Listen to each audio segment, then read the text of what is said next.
Have you ever left your watch in a place that you are not supposed to leave it, in a place that you return to, a door locks, you are reduced to a subatomic level, and you have nothing left to do with your time than to think on planes of existence that exist outside of our own who the greatest superhero of all time is? Well, what we've done is we've assembled a team, a crack team from the 80s to take on missile crises and also find out who the greatest superhero is of all time.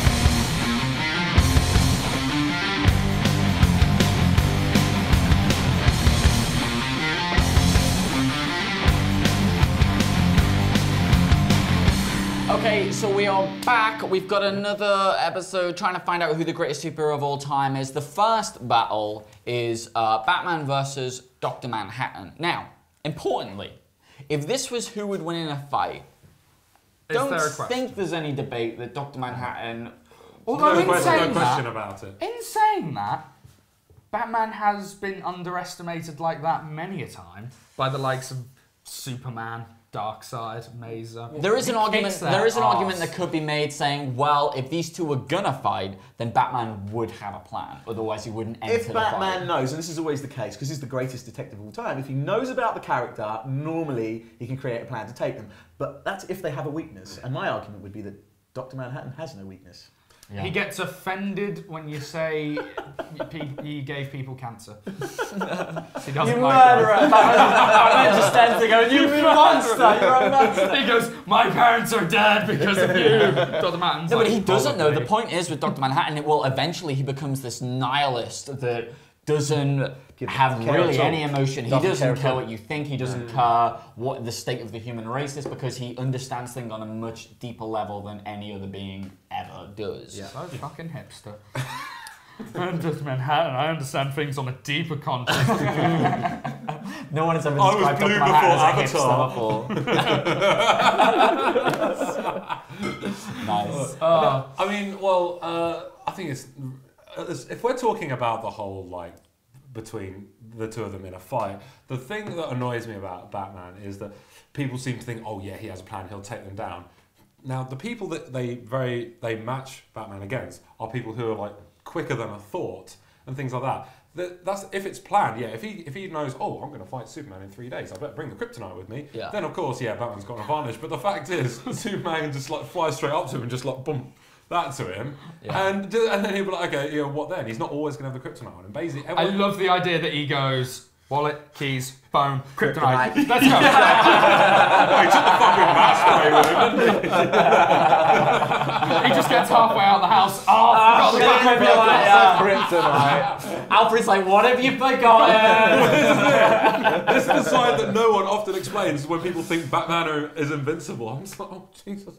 I'm a huge fan of Batman. Well, no, I mean, if you've read the Grant Morrison Batman stuff, like, we understand that Batman he lives a life that no one else leads because he is obsessed with the details. He is obsessive about what possible thing could happen and what possible counter could I have for it. So there is that level. But as we always say... What I will say to this is, by the fact that we've gone, if this was a fight and we've padded that out for about 3 minutes, says a lot about what's coming next. But it isn't a fight, right? No, it's not a fight. It's not a fight. Dr. Manhattan is, you know, a large part of why Watchmen is so successful. We talked about it in the last episode, and that's why you got through last time, is that he is responsible for some of Alan Moore's most beautiful, poignant, perfect comic book dialogue and narration.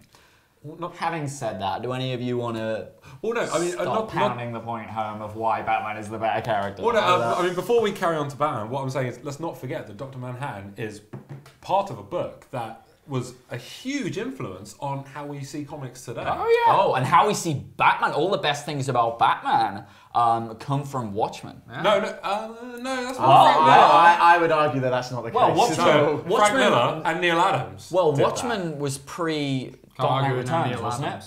No, they were released roughly at the same time, but they didn't know about each other. Oh, yeah, by like a few months. Yeah. Not enough time to take any cues from it. When you're planning these things and writing these things, they don't turn up in a couple of weeks. Right? Yeah. You're talking something that's been in the works for a long time. And to kind of suggest that Frank Miller has kind of copied Alan Moore might start war. Yeah. So let's just go away from that quickly. We don't want that type of commenting. Thank you very much. But as far as Batman is concerned, okay, we've had a point in previous episodes of cultural impact. No one can deny Batman's cultural impact, but Batman has had many different personas. Like, I mean, I'm one of those people who loves any interpretation of Batman, be it Adam West, Silver Age, Golden Age, and that's rare. Yeah, you don't find that with many characters. Some people read like 40s Superman and go, he's a dick, that kind of thing.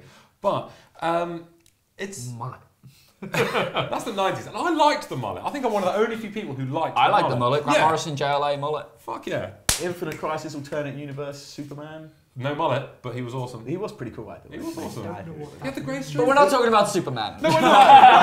How many times have I steered? And more importantly, we're not talking about her. So let's... No. Okay, right. But if we were, Bruce Wayne. Are we beating around the bush here? Okay, basically, okay. The thing with Batman is character everyone knows about. He's gone through many trials and tribulations, obviously, since he's. Let's say if we're talking post-crisis, right? Okay, so from Dark Knight Returns onwards, he's had things like several Robins dying. People like he's had his back broken. All this sort of stuff has really shaped him into like the person he's said. Let's not forget that he's also had a son, for Christ's sake, and all this amazing. A dead son. Don't you dare listen to the house. Spoiler. But all of this sort of stuff. I mean, we've not been given a chance to see what Dr. Manhattan could possibly be because he's. Before Watchmen, JMS. No. I love JMS. I think he's one of my favourite writers out there. But Dr. Manhattan, I believe, should have stuck within the original. I agree, and I think Batman is the clear winner here. I think for the third round, I have to say it's Batman. It's Batman. Okay, so we have our next pairing, a pairing which were both put through by you guys, and that is Thor, who beat Dredd, and Daredevil, who beat Captain America. Yeah. Where do we begin? Throw yourselves in there, guys. Thor vs. Daredevil. Once again, I don't know where you two are. Oh, no idea. I don't know where I am. So we'll start with Jimsicle. I need some time. Too eager to get in there. Well, okay, they're both really good characters. I've not read a great deal about them, but I've read their appearances in crossover events and what have you. Thor is. He's a god, for Christ's sake, this sort of thing, which is fun. There we go. And that's the he's a god theme tune. That's what happens whenever he lands. I'm a motherfucking god. That should have happened in the Avengers. Thursday's named after Thor. Thor's Day. Very true. So I just thought I'd drop that one in. It's an important fact. And on that note, forward. Hate Thursdays. Can I say something about Daredevil? Okay, Daredevil was He didn't finish saying anything about Thor. Sorry, he he started drinking a bloody beer. What's that? What's that? Oh, I'll just finish because I'm drinking does not mean I'm stop fucking talking. I'm making my point. I'm drinking. Right. I'm making another point. Emphasis. As you were saying, good sir. Right. Check my text for emphasis. Sorry. I feel sorry for Steve to edit this. I really do. Good luck, Steve. Okay. Now the thing with Thor, like I said, he's a god, and he's all powerful and everything. And from what I've read of him, he seems to just come in just to sort of like flatten everything out and be like, right, okay, we've got Thor on our side, kind of thing. Daredevil, I've read a lot in his appearances in Spider-Man comics, for instance, and if we're talking about like who the better character is, I think it's definitely it's definitely Daredevil because it's weird me drawing a parallel with someone like Barbara Gordon because in a way he is a disabled superhero. He's blind, well, he is. But so straight face you, as you say. But still not. He does all that. He's just a brilliant character, but. I've lost my train of thought. I just think he is better than Thor. I just really do not know how to verbalize it. Can I just please. Listen, right. With regards to Daredevil, he's in one of my favourite graphic novels of all time called Born Again. Okay. I love Born Again. That graphic novel, I think, redefined Daredevil, redefined what it means to come after someone's family and be a superhero. I think it was a fundamental part of what makes up Matt Murdock as well. The moment in that for me is where it's the panel where he's in the bar and he's shouting, "Who wants to talk about Matt Murdock?" I was like, yeah. Oh shit. Yeah. We just got another level here. Yeah. You know, and I think that was a big deal. When it comes to Thor, all right, Thor has been really a fundamental part of the cosmic universe, which has been disregarded by Marvel in recent days. But he's also a fundamental part of the Avengers. Yeah. And I've always felt that Thor's been mismatched with the Avengers, too powerful for the Avengers. The rest of them aren't even in the same league as him. And I think that's where the underlying problem is with Thor. I haven't made my mind up, by the way, haven't yet. But Thor, the underlying problem is that he's almost too powerful. Mjolnir makes him impossible to... As a counter to that, Yeah. and this is coming from someone that really only in the last 3 years has gotten back into comics seriously, buying the weeklies and whatnot.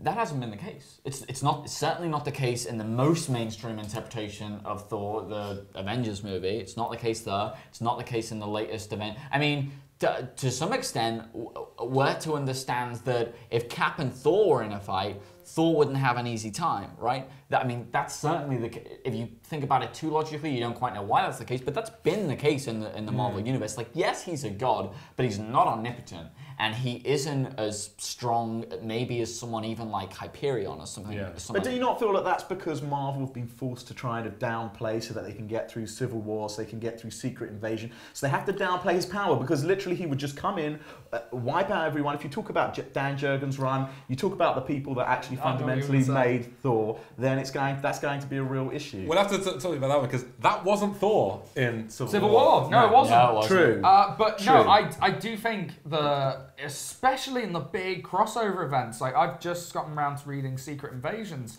and there's a moment in that where it's like, the Skrull have us beaten, whatever will we do? Crack! Thor's here, cool, we got it sorted, guys. Exactly my point. Let me finish. Exactly my point. Siege, it's everyone's going, oh no, We're losing. Whatever are we gonna... Oh, look, there's Thor's here, Thor's guys. going. No one worry. No one I worry. could not agree with in you more regular, there. like Marvel now Sorry. and so right, his Avengers things at the moment, I do agree with you. Like, and Jason Aaron did an amazing job of humanizing him, especially against Gorr the God Butcher at the moment. Brilliant, but. Well, that's the thing. How do you make, like what you're saying, the problem of how you make Thor's power relatable, and how do you show his weakness? You pitch him against a god killer, right? But what I want to say is, you have just trivialized those moments, but like them moments don't deny that when that crack of lightning hits, you go, fuck yeah! I get tingly in right, places. exactly, and that's important. Crackoon. Like, that is an important character element. The fact that lightning hits, That's true. you know who's coming, and you are excited. And they play it off in the film as well. Like, the lightning hits, and he's like, "Oh, you're afraid of lightning? I'm not immediately fond of what comes fond after." of what comes after." Right? That's something that's played out. You trivialized it, but that is an important comic book trait. Something that preludes to the superhero's arrival that I don't think we have in anyone else. Least of all Daredevil. Well, I would say Silver Surfer, but he's no longer in the tournament. Well, I have to say, you've convinced me. Thor. Well, in defense of Daredevil, because whoa, hang on a second. In defense of Daredevil, like I was reading Secret Invasions again, and I'm flicking through it, and I get to, I think it's issue 6, and on the cover, on the side like that is Daredevil, and I'm like, he's not shown up once in this. Why are you even including him? And I like that in kind of more recent times that they've now gone, you know what? Daredevil doesn't really need to be included in these in a big way. Like, he can have his own book and we can do magic with him. We can take the tone of his book and, like, especially at the moment with Mark Waid, we can make it fun, happy, lighthearted, and like that, we can make you just feel so bad about life and just hating on everything. Dale, and I would so agree with you if it wasn't for the fact that Shadowlands came out, which was based around Daredevil straight Well, up. I'm talking I'm talking in the last year or so. Okay. With the Mark Waid run that's sure? just started up. Shadowlands. Phenomenal is Mark Waid run, I might add. Phenomenal. I am absolutely loving. Like, it's the highlight of my month. Do you know what? When you pick up a Daredevil book, I mean, I don't feel this is the same about Thor. When you pick up a Daredevil book, you almost have an expectation that it's going to be incredible. That guy has had some of the most successful runs and redefined comics so many times, whether it's Frank Miller, whether it's Mark Waid. Yeah. The guy, it's such a fundamental character. He really does something for the comic industry. Unlike the likes of Batman, who he always gets the praise for being like, oh, you made comic books gritty, you made comic books gritty. Daredevil gets none of the praise, and I'd go as far to say he did more for making comic books gritty and more adult than Batman. Yeah. Okay, what I've talked a big game for Thor. I mean, I said Captain America was a better character than Daredevil, and I believe that, but I also think that Captain America is a better character than Thor. I'm with Daredevil on this. I think I do. Whoa, that's blown me away. Was there any convincing that happened here? Or is it all our Christmases have come at once? I agree with all the points that you guys have made. And I do think that, I mean, I think you were trying to play Thor down because you wanted Daredevil to go through. Oh, don't get me wrong. Don't get me wrong. I fucking love Thor. Yeah, I agree with you. I do get tingly when I see that raccoon. It is a tough decision. But I think both of you are right. I think Daredevil has had some of the greatest comic book runs of all time. And I think, again, you're right. Like, he's the grittiness, the down and dirty comic book that's come from Daredevil. I've talked about this a lot, like the aesthetic of Daredevil, like the fact that he is all red is important. Yeah. It's important, like it is important with Hellboy, that we have these panels that exist, the contrast between the light reds and the darks, like that's important. And I think we get all that with Daredevil. So I'm for Daredevil, you're for Daredevil. How are we here? Daredevil. Thor. It's 3-1 though, right? It is 3-1, so it is Daredevil. Who wants to talk about Matt Murdock? We do. We do. Nice. Thank you. Okay, so that is all for today's episode. Yes, don't forget to check out You Have Issues and Talk Comics. All of that information will be in the description below for you. Great comic book goodness for all. Oh, yes. I think so. Once again, there's something happening on Friday. We don't quite know what, but we're sure it's going to be good, maybe. And until then... Definitely going to be good. Definitely. Until then, we will be seeing you. Whatever. Bye. I'm a motherfucking god!